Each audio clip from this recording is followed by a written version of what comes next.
is Teen Talk Radio on TogiNet.com. And now, here's your host, Nicole O'Dell. Welcome to Teen Talk. I'm so glad to have you here this week. We have so much going on, so much fun stuff. I don't even know where to start, but I'm going to save my business and my announcements and all of those details for later, because I have a really special guest here on the line. So we're going to jump right to my interview with Shawn Johnson. We've been trying to connect here for a little while, I think since July, but we finally worked it out. She is a busy girl. Olympic gold medalist, 3-time silver medalist, women's gymnastics. She's the all-around world champion in gymnastics in 2007. She won, I'm sure you remember, the 8th season of Dancing with the Stars, and she was the youngest competitor on Dancing with the Stars in their history, and she won. She's about to go on to Dancing with the Stars All-Stars. It's about to start here, coming up really soon. So we're going to talk with her about that and her book, Winning Balance. Shawn Johnson, Olympic gold medalist, welcome to Teen Talk. Great to have you here this morning.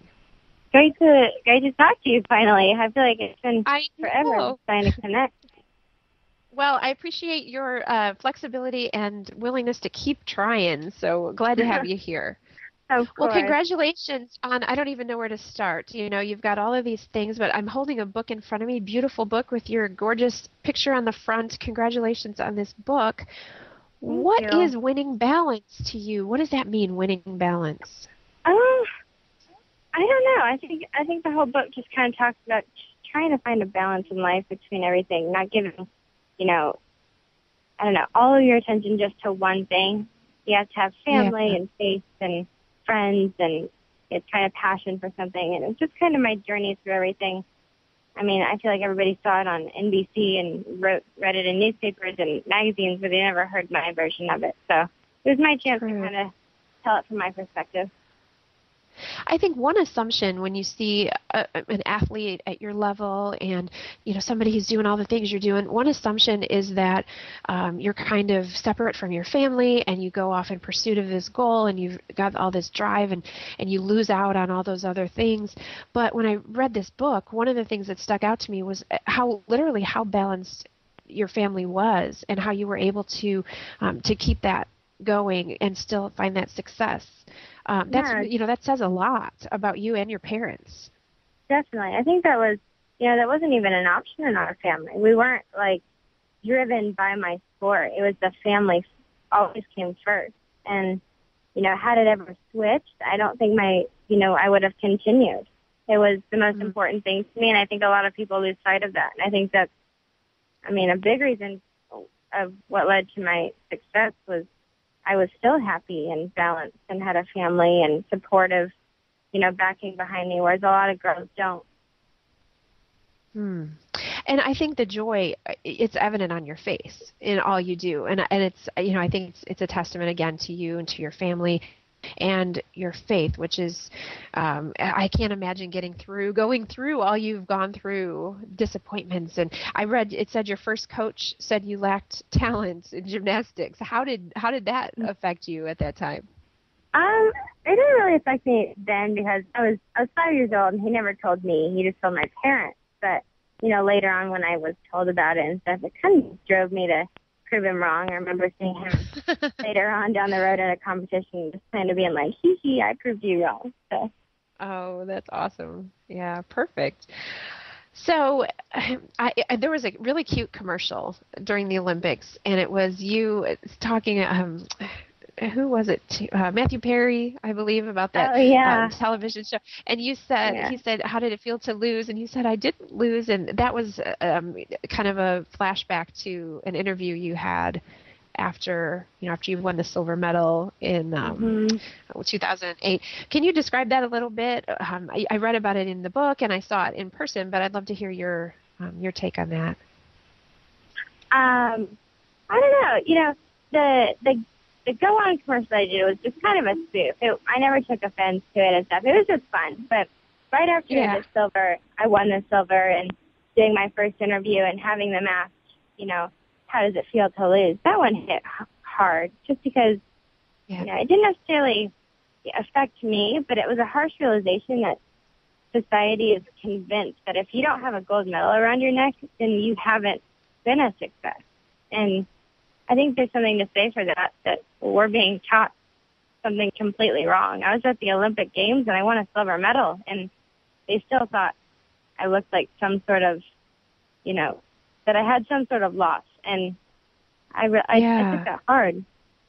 I feel like, it's almost like they were saying you should be. Yeah. Like you was should one be of my young gymnasts or anything. Yeah. And it was hard.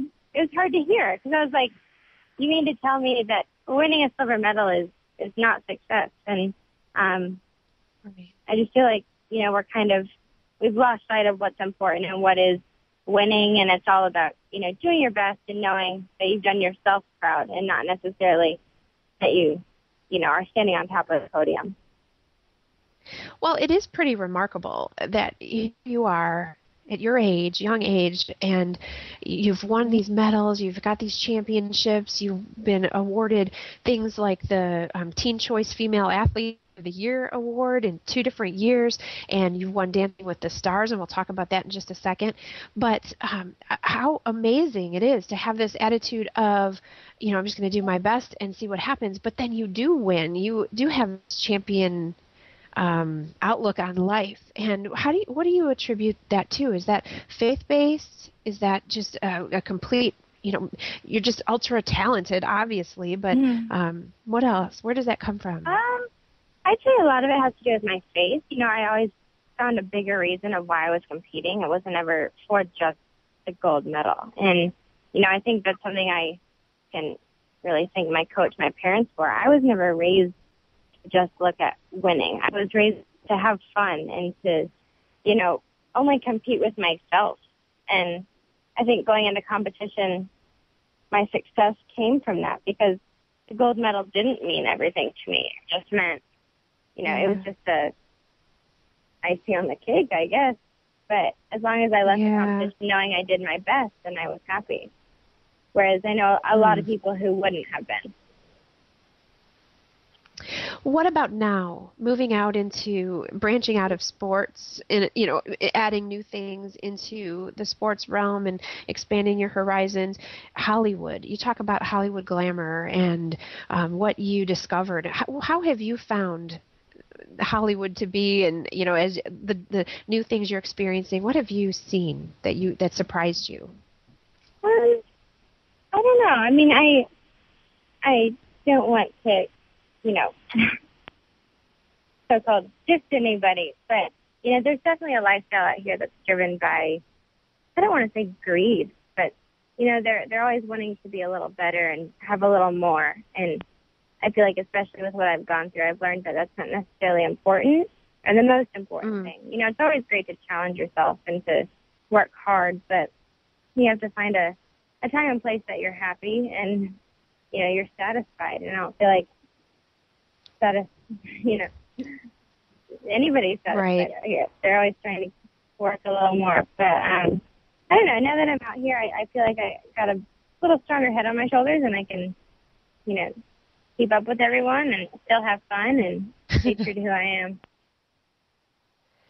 So tell us about Dancing with the Stars. That show fascinates me because you guys, all of you, come from a different background, and thinking about you have dance skills and you have a physical ability. You know how to use your body. You have balance. You have coordination.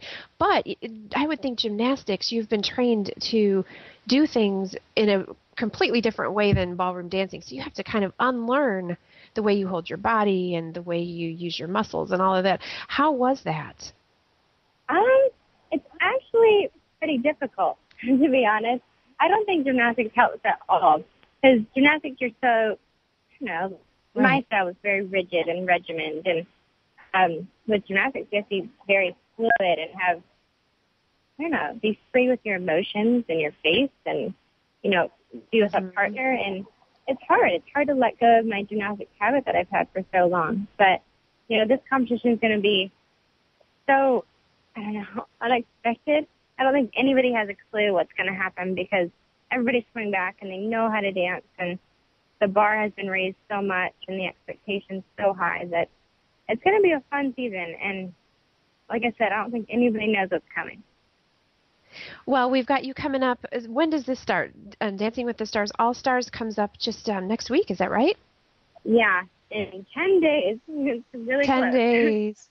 Well, we are all going to be watching and rooting for you. I've had Shawn Johnson here. She's got a book, Winning Balance. What would you like to say to these teen listeners who have been dying to hear from you on, just to hear your heart? What would you like to say to them? I would just say, find something that you love and, don't be afraid to go for it. I feel like there's been multiple times when people have discouraged me from doing something or told me I couldn't, and, no matter how much they pushed it, I believed in it, and from that came, opportunity and success. So if you really believe in it and you love it, just go for it. Don't let anybody stop you. Perfect. Well, Shawn, thank you for being here today. I appreciate your time, and we'll keep promoting your book, and we'll be watching you on Dancing with the Stars, so good luck to you. Oh, thank you so much. Well, that was Shawn Johnson. You can find her online, ShawnJohnson.com, and she's on Twitter at Shawn Johnson, and her book is Winning Balance. What a great heart. And we'll be back after this break.